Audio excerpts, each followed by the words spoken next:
When I was a kid, I used to love playing in the woods. This was because I had been born in a town next to a heavily forested area located in the piney woods. Growing up, it was myself and my dad. He was a hardworking man that did his best to support his only son. Oftentimes, I would be left home alone when he went off to work. Because it happened so often as the years passed, I got more used to it, and I didn't really mind. We had cable, but there was nothing really on that I cared to watch, so I usually spent most of my time outside in my backyard. Let me just state that my backyard wasn't really much of a yard. There was grass, but it would immediately end and the rest would be covered by a vast amount of trees. The houses in my neighborhood were pretty spread apart, so there wasn't even fences to close off anyone's backyards. I loved those woods and spent many hours of my childhood in them. I spent so much time in them that I was familiar with certain areas that I spent time in. As time went on, I would go deeper and deeper to play and explore. There were always sounds that I heard while playing, whether it be birds or the rustling of leaves in the wind. Oftentimes, I would hear other people talking or laughing in the distance. Every time that occurred, I would stop what I was doing and quickly try to hide from the direction of the noises had been coming from. For a while, nothing of interest happened. One time again, I went deep into the forest to find something to do. As I walked, I came across a small clearing surrounded by trees that were thicker than the rest. I found this place pretty interesting, and an idea popped in my head. Something about trying to build a small makeshift shelter out of the natural materials around me. I think I got the idea after watching an episode of Survivor Man, one of the few TV shows that I enjoyed. Once the plan was set, I decided to return home to get some of my dad's cutting tools from the garage. After I had gathered some equipment, including a hatchet, I made my way towards the construction site. While I walked, I took notice that the sky had been getting darker since the sun started to go down. Looking at my watch, I saw that it was 5:30. I was taken back at first because I thought it would be too late to get started on my project, but then realized that I could at least start on it a little bit before leaving. When I finally got there, I looked up and saw something that made me freeze in my tracks. A man.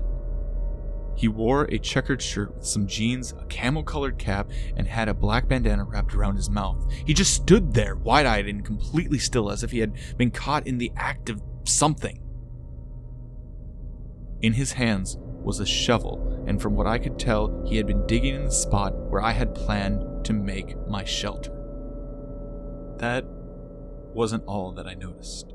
On the ground, a few feet behind where the man was standing, was the motionless body of a girl who looked around college age.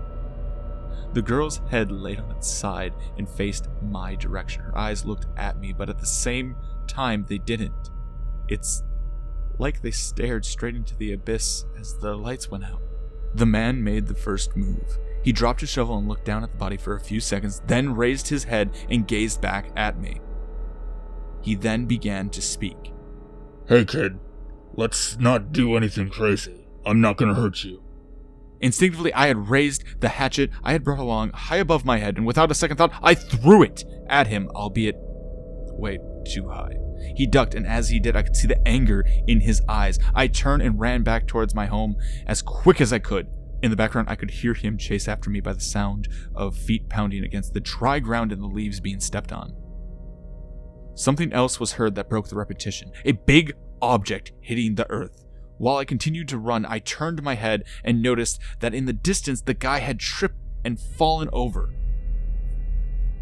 That didn't make me let up one bit. I continued sprinting and hopping over tree roots until I approached my house's back door.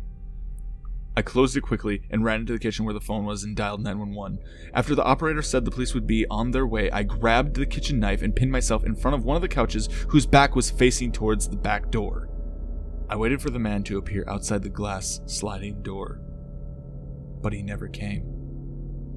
A short time later, the cops had arrived, along with my dad, who had been called from work. I began bawling, and explained everything that had happened. The police then scoured the woods in search of the man. They never found him, but they did find the body of the girl that was still there. Later on, it was discovered that she was a prostitute that was hitchhiking, and the man had picked her up. After having his way with her, he tried to get rid of the evidence, which I stumbled upon. They never found him, but they did find the body of the girl that was still there. Later on, it was discovered that she was a prostitute that was hitchhiking, and the man had picked her up. After having his way with her, he tried to get rid of the evidence, which I stumbled upon. Afterwards, once this had all blown over, my dad and I moved to the next town over. To this day, I still love the great outdoors and the woods in general, but I won't risk going out where I'm alone. What creeps me out is the thought that if he had finished burying the body before I had showed up, that I could have built a shelter right above her.